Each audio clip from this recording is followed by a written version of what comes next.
Okay, so welcome everybody. We're recording for Breaking Out Festival, and our guest today, would you please like to introduce yourself? Hi Tom, thank you for having me. My name is Napsugar and I graduated from BIM in 2018, I think, so almost 3 years ago, Jesus. And now I work for Everybody's Management as an assistant manager in London, but I'm actually currently based in Budapest because of the pandemic. But I hopefully will be returning to the office soon. Fantastic. So actually, that would be probably a good place to start. Speaking of the pandemic, what has your workload looked like over the course of this last year and a half or so, and what have you been up to? So actually, when the whole pandemic hit us in March last year, we were in the very middle of Jack Garrett's album campaign for Love, Death and Dancing, his second LP. And we were due to we announced the album in February and we were due to release the album at the very beginning of June, which we only ended up pushing by 2 weeks because we thought about it and we were thinking, okay, well, if we delay the album release by however many months, nobody can promise us when this whole thing is going to end. So actually, we just decided to release it anyway. And we had to come up with different promotional activities and tools that we can do solely online, because obviously none of the traditional promotion was possible. We couldn't plan a tour around the album release. We couldn't do anything in person. So we had to be super creative, which actually resulted in the workload being more than it normally would have been. So I am very pleased and humbled that I still have a job and that I've been working through the whole pandemic literally nonstop. So we released the album in June last year and obviously did a whole album campaign around it. We actually just wrapped up about 3 weeks ago. And now Jack is back in the studio and working on his next album, hopefully. We'll see what comes out of that. And since September last year, I started working on Greta Ray's team, who is an Australian singer-songwriter signed to AMI in Australia and AWOL in the UK and the rest of the world. And we are actually working on her first music project, first releases, and we just started releasing her first duology, which is a new concept we're working on. So actually I am on an album campaign right now, sorry, not album, just a music campaign right now. And we are working loads, but it's all in Australia/online. In a lot of different locations then you're working quite internationally at the moment, so like for the benefit of maybe students who are just getting to the end of their degrees or they're looking to go to a line of work similar to you, like what sort of skills do you think are necessary for actually wanting to go out there and wanting to promote artists? And when you are looking for artists, what are you looking for in that person who you think would be a good person to promote, to be responsible for? I mean, if we're talking about specifically management and skills that a person would need to go into management, you kind of have to do a little bit of everything that is required in the music industry, because obviously we're working very closely with record labels, we work very closely with the artists, so you kind of have to have really good people skills because you're technically like the psychologist slash mum of the artist that you're looking after. But you also have to have good organizational skills because you're basically holding the artist's life together, and you have to remember everything instead of them because they're going to be scrambling around doing loads of stuff at one time and they need clear instructions and you're the one who needs to keep everything in hand. So definitely good organizational skills, and also just the ability to work on multiple things at the same time, because that was actually the one thing that I struggled with when I first started out in management. I always was used to working on one task at a time, like starting it, working on it, finishing it, handing it in, starting on the next thing. That is not possible when you're working in management, because there's a tour being planned on one side, and then on another thread, we're working on a creative campaign, and then on a completely different one, we're trying to keep the finances together, and there's always different projects, and we at Everybody's manage a lot of different artists, some bands and some solo artists, and I'm across almost all of them, even though I normally focus on one or two artists primarily, but I do help out on all of the other artists on the roster as well. So you kind of have to be able to divide your attention and focus on everything all at once, which takes a bit of practice, but it's not impossible. And in terms of artists, well, what we normally look for when we're looking for an artist to work with is someone who is clearly very passionate about what they want to do and who has like a rough idea about who they are as an artist. We normally, when we see someone that, for example, has a great voice, but when we just look at their music and their social channels, we can just tell that they haven't really figured out who they are just yet. And maybe one song they released was a country song and the next one was a pop song. Then we kind of just like take a step back and just keep an eye on them until we kind of see that they are in the lane that they want to be in. And that's when we kind of feel like we can step in and actually add something to that project, because we don't want to do what, you know, old school major label used to do, that there's this artist who has a great voice and we're going to just put them in a box and sell them as that thing. We want to help elevate whatever the artist is already. So that's kind of like the sweet spot that we're looking for, someone early in their career, but someone who has an idea of where they want to go and where they want their music to go. Fantastic. So carrying on from that, like in terms of the image and the overall brand of the artist, what role do you play in developing that? Because I know sometimes a band might have great music, for example, but they haven't got a specific style and things like, you know, think about like social media and stuff like that. How does that all come into it, and what role do you play in helping them with that? Well, normally at the start of any project, be that an album campaign or just the next phase of an artist's career, we normally sit down and have loads of just brainstorm sessions just with the artist so that we understand what they're thinking about when they're thinking about this next body of work, even if that's just a 5-track EP or something small.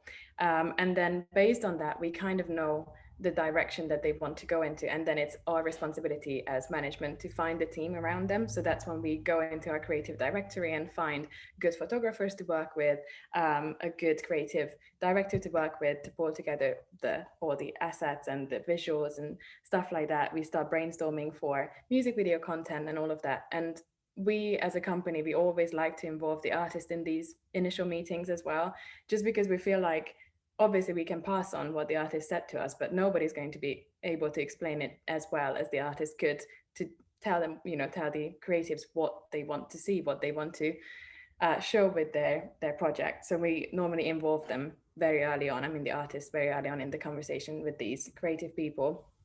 And same with social media. So sometimes we do work with social media companies, just because sometimes we, especially in the times of a pandemic, when we can't do anything in person, everything is online. So all of the content that we do has to be fit for digital, which is incredibly hard.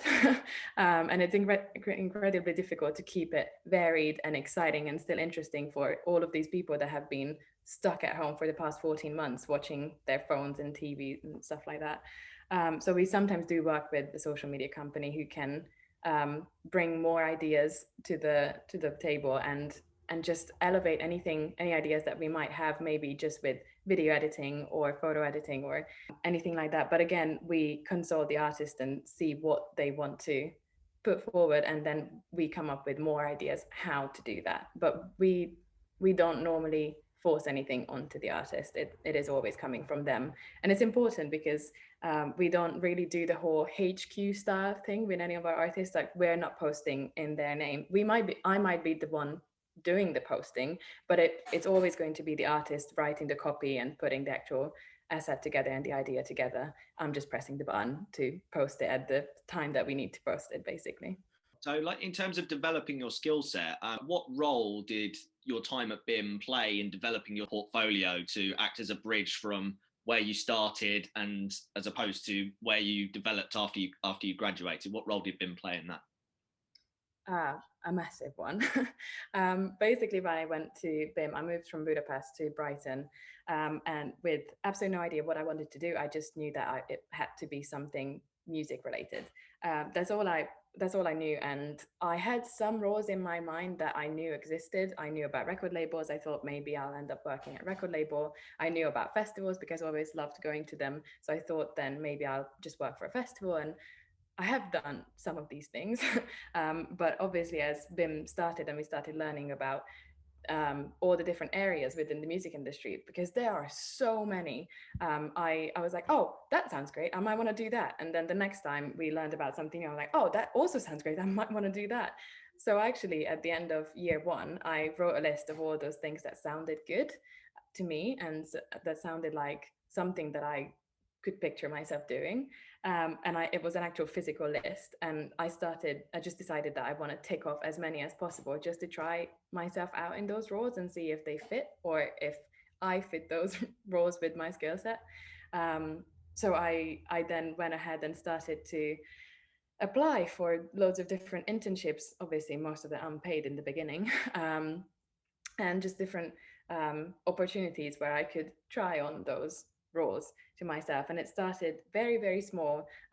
Even in year one, I just went and found Nikki Williams from BIM, from the careers department. And I just had a meeting with her and I told her that I just want to do stuff. And if she has any opportunities, please send them my way. So the first two things that I did were like very tiny, unpaid internships. I was registering delegates at the Festival Futures Conference one day, which was held at BIM. And then the next time I did the doors for Mutations Festival, which was this like heavy metal festival in Brighton at the time. And, you know, it wasn't my music scene. It wasn't really my scene at all, but I just wanted to go out there and just be acquainted with more people in Brighton. And then that ended up being like the stepping stone for Nikki, for my relationship with Nikki, to get to the point where she would get an opportunity and she would think of me because I would always be there being like, hi, I just want to do things.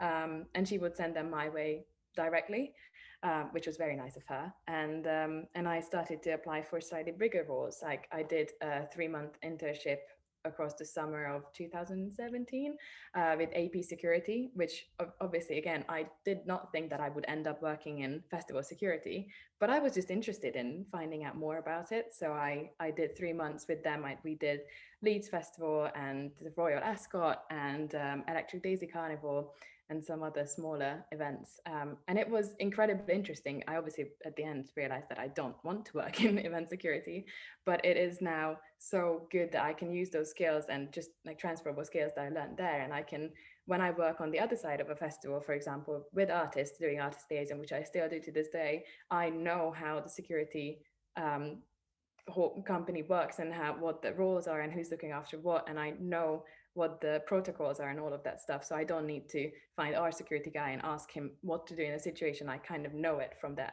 internship. So that was basically my strategy, to just go and tick off as many things from that list as possible. And basically in the third year, or I think most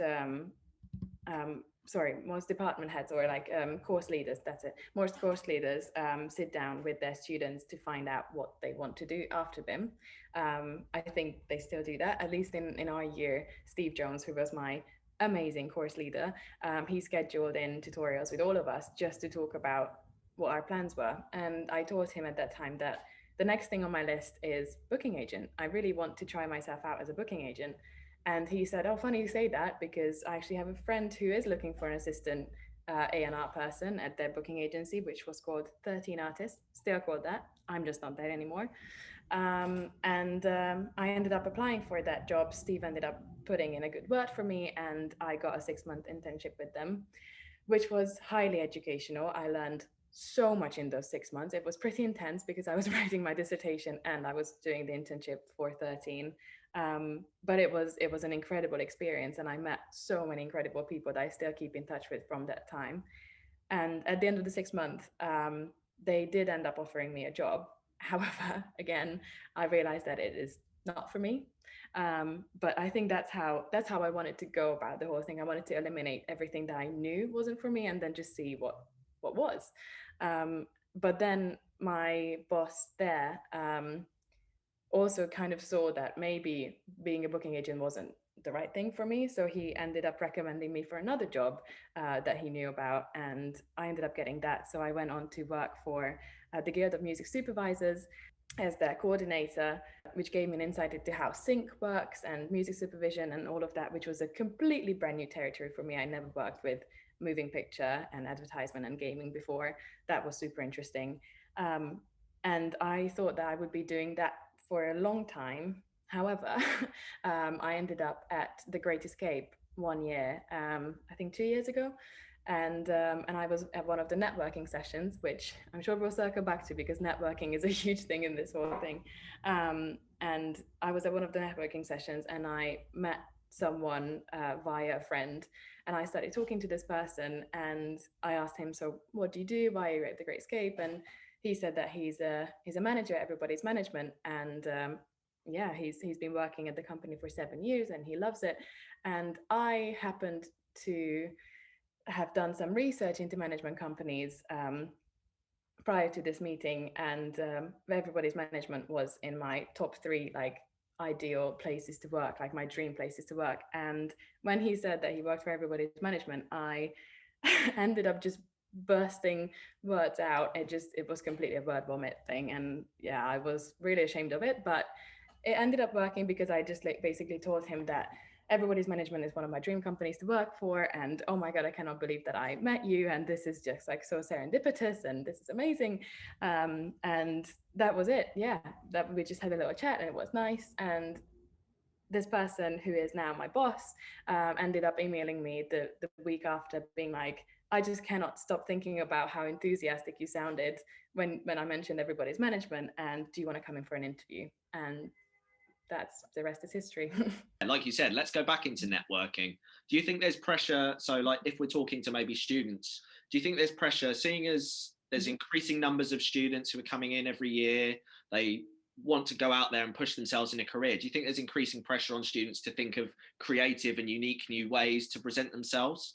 And what would you say in terms of networking, how you see that developing, and what people will need to do to make themselves noticeable and approachable in the industry? I mean, yes, it is very true that more and more people in these industries are coming out from universities having the degrees, but actually not that many people put in any other work whilst at university. So you're already going to stand out if you do any of the following, which is basically what I did with Nikki. Like, go up to research the people that you think you need to know, and just approach them, email them, call them, turn up at their office and be like, have you got 15 minutes to talk? And just tell them what you want to do, because people love to help. That's the thing to remember. It makes people feel good when they can help someone. So you're not going to disturb them. You're not going to annoy them. They're going to be really happy to help. So yeah, just go out and tell them that you want to do things, and can they offer you some either advice or actual opportunities that you can maybe take. So that's already going to make you stand out. I mean, in my class, there weren't that many people who were doing that, which is why Nikki remembered me in the end, because I was always there, just waving my hand, being like, "Hi, please remember me, and just give me opportunities. I want to do things." So yeah, definitely, that's like my number one tip. Just like be ahead of the curve and start doing it in year one. If you're in year one, start doing it in year two if you're in year two, and if you're already in year three, just do it right now, not at the very, very end of the year when everybody's going to think like, oh my god, I'm going to graduate in a few months and I don't have a job. Do it early. Start reaching out to people early. And then the other thing is just to like be present in the industry that you want to go into. Like, if you want to work in live music, then go to gigs and speak to the person at the door, speak to the person who's putting the gig on. Just go up to them and literally just tell them that, oh my god, this band was amazing, wasn't it? And then just start chatting, because those people are gonna, you're gonna realize that it's a very, very small world, and those people are going to turn up at every single event, at every single festival, and every single networking brunch or drinks or whatever. And the more people that you get to know like this, the next time you can go up to them and be like, well, we met at Green Door Store the other week, and that was just such a good gig that you put on. What are you working on now? And that's how you make your contacts. And that's literally what I was doing. I just went to all of the gigs in Brighton that my friends were playing at. I went to all of the BIM gigs, like end of term gig and live and lyrical, and just started to get to know people, because that was our mutual, you already have something mutual to talk about because you're at this thing. So yeah, that would be my biggest tip probably for networking. Amazing. So in terms of like the challenges you've faced as well, because obviously you've put so much work in up to this point. So what are some of the challenges that you're facing now? What are the common sort of factors that keep your job exciting and interesting in the day to day? Wow. Challenges, there are many right now. I mean, obviously just going all digital wasn't what I pictured when I started working for this company. I was super excited to be at live events all the time, to be on the road with the artists that I'm managing or working with. And yeah, just to be present for it all. And instead, I've been set in this room, in this exact position, doing emails and calls all day. So that's like the biggest challenge that we hope that we had to overcome. But I think we adapted pretty quickly, and we started doing the live streaming thing very early on, which, I mean, if you ask me to watch another live stream just for fun, I'm not going to do it. But if it's for work, I will, because it's the only thing to keep live music in people's lives at the moment. Hopefully not for long, but for now. Um, but I mean, the biggest challenge for me personally is that I don't feel like I got to grow as much as I wanted to across the last 18 months. I've been at the company for almost 2 years, a bit less than 2 years now. And by this point, in an ideal world, I would have already completed an album campaign in person.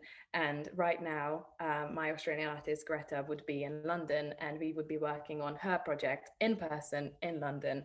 And I would be getting the experience of shooting music videos and doing, all the things that you do on a campaign in person. But instead, the first album campaign I've ever worked on ended up being a digital only thing. And now I'm working on Australia time zone, trying to pull together a campaign from my bedroom, which isn't ideal, but we're just going to have to work with what we have. And I'm still grateful for the opportunities. I'm just really looking forward to actually doing a campaign in person with an artist and being there and feeling the energy and seeing how the fans react and all of that. So hopefully one day, maybe the third campaign that I work on will be the one. We'll see. But yeah, I mean, and what keeps the job interesting in day to day, I guess just the fact that in management and actually in most areas of the music industry, not 2 days are the same. Like none of them. It's all, there's always different things going on.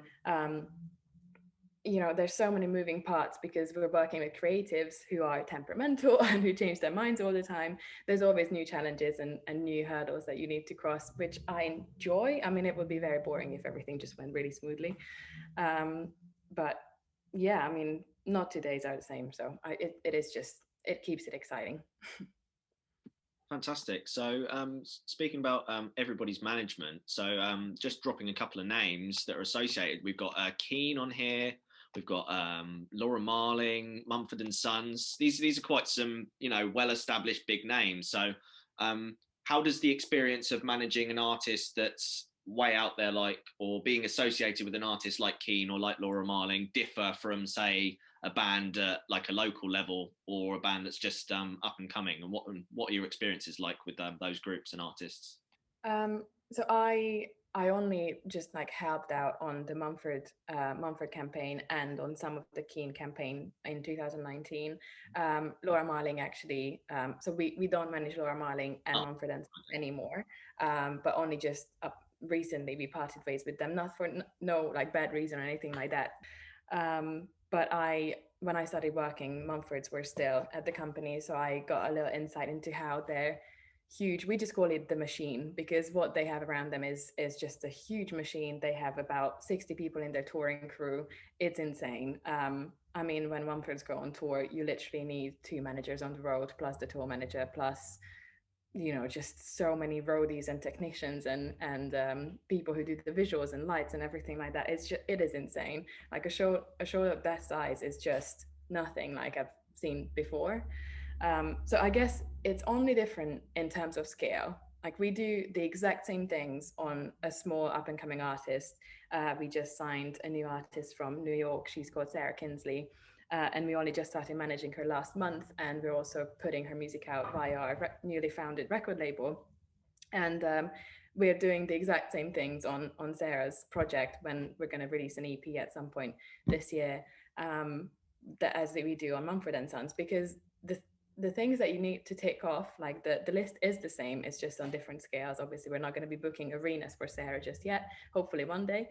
But yeah, I mean, it is pretty similar. I guess the big difference is that opportunities come flowing in for a band like Mumford and Sons or Keane, because people know them already and people know what they're about. And let's say if it's a brand partnership or it's a gig, people are the ones reaching out to us, wanting to work with us.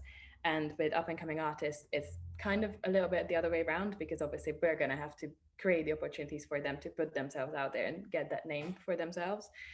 So we're doing a lot more groundwork on establishing relationships with DSPs like Spotify and Apple Music, and with booking by our booking agents, we're establishing relationships with festivals, like getting the word out there that there's this great new artist that would be great for your stage.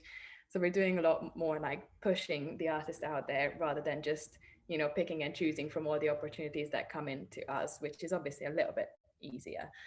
But we have to get to that point with these people as well, which is the exciting part. Because I think for every manager, the dream is to be the person who breaks the artist. Like obviously me coming on board to Mumford and Sons was incredibly interesting, but I did nothing to, you know, for them to get to that point. I just came on board and I just helped out with an already completely established band.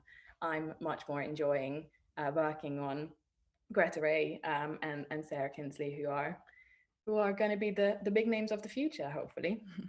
So moving from one of your roles to another, so to do with your promotion work at Sziget Festival. So talk to me about some of your roles there, and what you've been up to, and what part you play in the running of that festival. So, I mean, again, let me start with just reiterating that networking played a huge part in this, how this all came about as well.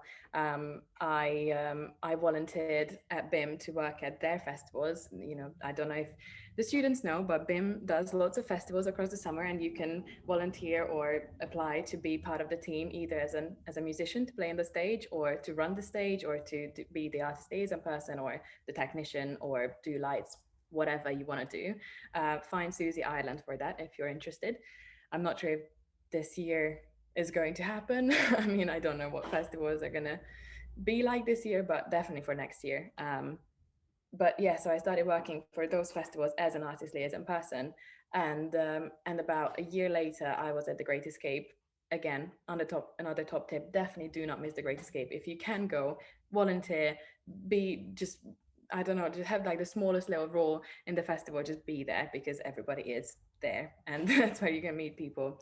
And I ended up running into a person who is now my really close friend, Virak, who is the big she's like the major booker for Sziget Festival, and she is Hungarian and I'm Hungarian, and we ended up just running into each other, not really knowing each other, just saw that we're both Hungarians, and we started talking, and I was telling her about the role I was doing with the BIM festivals, and she said, "Oh, that's really interesting. I'm actually looking for someone who could do that at my festivals in Hungary." And she asked me if I was free in the summer, and she asked me to join her team, which I did gladly. And I've been doing that for 3 years. Obviously, last year was a no-go, but before that, and hopefully after this year. And yeah, I mean, my role is exactly the same that I was doing at the BIM festivals, just in a much bigger scale.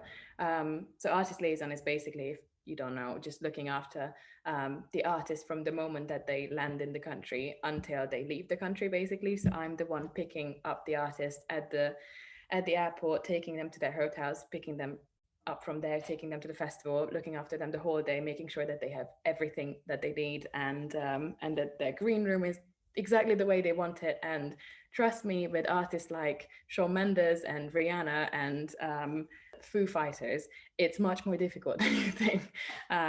There are a lot of requests and a lot of complaints, and it's my responsibility to attend to those. So yeah, that's basically my role. And I mean, I've been fortunate enough to meet some incredible people. I met some of my idols, which they say that you shouldn't meet. That's sometimes true. I had some not so great experiences. I'm not going to name names, but I had some amazing experiences, and I'm going to name names because they have been amazing. Cigarettes After Sex were one of the, like, that band. They're the kindest people that I met, and they ended up inviting me out for a drink after the festival just to hang out with them, and we're still in touch occasionally. And Dua Lipa was a lovely person who I cannot believe I met. And yeah, so there were good opportunities. I mean, good people as well, and it is an incredible opportunity for me to be there, but it's hard work. Fantastic. So maybe talking about people who are closer to home, who might aspire to play festivals like this, you're talking about like the rock and roll lifestyle and the egos and the attitudes that come with it. Do you think, what advice would you give to emerging artists who perhaps want to pursue that lifestyle? Well, we've talked about like networking, we've talked about image. What other pointers could you think of that an artist would need to think about if they want to aspire to get to that level? I mean, be nice to people. This is such a tiny thing, but I swear this is probably the biggest advice I can give, because if you get an opportunity to play a very small stage, being first one on at 3 p.m., and you are being extremely grateful about it, and you're being really nice, and you're thanking the promoter, you're having nice conversations with the people there, you say hi to the booking agent who booked you on it, then they will remember that. Because trust me, if you're being a dick about it, and if you're not being grateful for the opportunity that you got, then they're not going to book you again, and they're not going to book you for a small show like that, but they're also never going to book you for a bigger one, because nobody wants to work with not nice people. So just be very nice if you get any opportunities. That would be my first tip. And the second one, to get those opportunities, be proactive about it. Don't be shy to email booking agents directly. Most of their email addresses are out there. It's not a secret. You can just email them. If you see that they're already repping a band that is very similar to your profile, and you feel like you would be a good fit to be a support artist, for example, on their tour, just email them your press kit, email them your most recent release, or even anything unreleased. Just keep it short and brief, because they're probably very busy and they're not going to have time to read through a full page bio. But if you keep it short and snappy and nice, they're most likely going to reply to you. And even if they don't give you an opportunity straight away because they don't have anything, if your name keeps popping up in different places, they will remember you and they will recognize that name. So that's the other thing, like attack from different sides. If you can email them yourself, but you can also see if you might have some mutual connections with them. You can ask them to also send them your stuff, because the more times they see your name popping up, it will create the illusion of a buzz around you, and you can kind of manufacture that. Obviously, it's great when there is a buzz around you, and publications are posting about you, and you're on BBC Radio 1 introducing, or something like that. But that's a little bit harder to fabricate. But you can kind of like fake the buzz by asking lots of people to send them your stuff, and just say nice things about you. That's another tip, I guess. And yeah, just like seek out those opportunities that are specifically for emerging artists. Like BBC Introducing is great, and so many people, for example, Jack Garrett, who I'm working with, have gone through the BBC Introducing program, and he is one of their biggest mascots, I guess, because he ended up winning the BBC Sound Poll in 2016 from having submitted his stuff to BBC Introducing. So there are people out there who have done it, so you can do it too. Just don't be shy, and yeah, submit your music, be proactive about it, seek out opportunities that DSPs offer. There's like Spotify, I know that they have started doing the Radar program, which is basically they want to support emerging artists, and they create these playlists for people who are releasing music for the first time. So you can try to reach out to them and submit your music to those things. So there's lots of things you can do, but yeah, just be proactive about it. Don't sit in your bedroom and just wait to be discovered, because you're not going to be. But if you're out and about and doing stuff, and I mean, I'm sorry to say, but you kind of have to capture it on social media, because that's the first thing that we're going to go to as managers. We normally, first thing that we do is we listen to music, and whilst we listen to music, we're browsing on Instagram. That's literally the two things that we check first. We don't really care about like streaming numbers, because obviously an emerging artist won't have millions of streams most of the time. But if we can see that the music you're doing is great, and you're being proactive, and we can see on your Instagram that you're putting on shows, you're out there, you're playing, you're putting up demos on there, and we can see that you are a music artist, that's great. That's what we want to see. Amazing. So I wanted to ask you quickly about the Lazy Women blog. What part does that have in your life and career? I mean, it plays a big part in my life right now, but it has nothing to do with music. I mean, it has a little bit to do with music. My friends and I had this idea for a long time to just start a blog about really cool women who are out there and doing great things, because there is this notion, especially in Eastern Europe where I'm from, that the men are out there building careers and just saving the world and making lots of money, whilst the women are raising kids and, you know, keeping the house tidy. And fortunately, the UK is much more forward thinking than that. But I mean, even there, sometimes I got the whole, you know, can I speak to a man here? Like, do you have a superior who is a man that I can speak to? And I also got the whole, I'm the only person on tour with an all male crew. I surely must be the groupie. And I wasn't. I was the assistant tour manager. And thank you so much. I can answer a question. I don't need to ask my boss. So that was really bugging us. Not all of us are working in the music industry, but some of us are, who run the blog. And we just decided to create a platform, which isn't just a platform. I mean, before the major lockdowns, we did in-person events as well, and workshops and things like that. But we wanted to create a community, not just for women, but it is mainly about women and empowering females who are out there and doing exciting and really interesting things. And because I work in music, I ended up creating this segment where I interview other ladies in my industry, music, and I interview them about how they feel that them being female in this industry affected them in any way, and just any tips for people who are just starting out. And I was lucky enough to do an interview, for example, with my boss at Sziget, who is a 30-year-old badass woman who got to this stage in her life completely but on her own. And I mean, I just really look up to her, and I'm so glad that I got to interview her.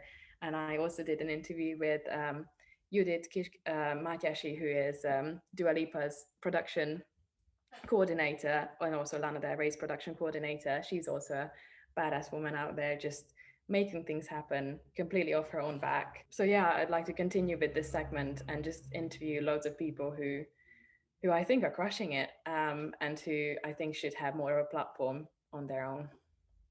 Fantastic, yeah, because I'm not sure if you had this while you were at BIM, but we've got more and more emerging societies like Women's Society and LGBT Society. So there's a lot more coming up about representation. So that's fantastic. Thanks very much for that. So just to round off, I just want to ask you about what your future looks like and what you're excited about within the next year or so. Future, good question. I mean, I kind of stopped making long-term plans about 6 months ago because all of them just got cancelled. And I think I kind of had to learn to be really flexible in this past year, which was a good lesson for me because I am such a planner. I always love to have a 1-year plan, a 5-year plan, a 10-year plan, and just know exactly where my life is going. And right now I just said, scrap that. We'll just go with the flow for now. I'm really grateful to have a job that I love and that keeps me busy. And I hope to be working for Everybody's Management for a long time. So my future is with them for now. And more immediate future, I'm very much excited about the Greta Ray project. I'm so excited to be releasing this new set of songs that she has because they're sounding incredible, and I'm so passionate about her music and so passionate about who she is as a person. So I hope that the world will see that, and I really want to see her thrive. And yeah, I mean, and more personally, I'm just hoping to return to the UK when it makes sense, because right now I don't want to be quarantined again. But when I don't need to do that, I'd like to return to the UK and just continue doing things in person and meeting people again and going out to gig. Oh my God, I just want to go to a gig. That's all I want to do. You and me both. Yes. So, well, this has been awesome. An amazing, really amazing interview. It's been fantastic talking to you. And thanks so much for coming in and talking to us. And I'm sure this will be really awesome and inspiring for a lot of the students who are about to graduate. You've been awesome. Thank you for having me. And thank you for the really great questions. They were great questions. Thank you. Have an awesome 2021 and really good luck with everything you're doing. And we'll hear more from you in the future. I really hope so. So if you have any socials you want to plug or any websites or anything, then we can include that. I mean, now that you mentioned the Lazy Women blog, check out the Lazy Women blog. It is very cool. We have 20 amazing writers writing for us now, including myself. Yeah, I'd like to plug the Lazy Women blog. I'd also like to plug Greta Ray. Check out her music. She's releasing something very soon. Yeah, I mean, just keep on top of everybody's socials, because we're always posting on there. And I mean, my socials are just my name.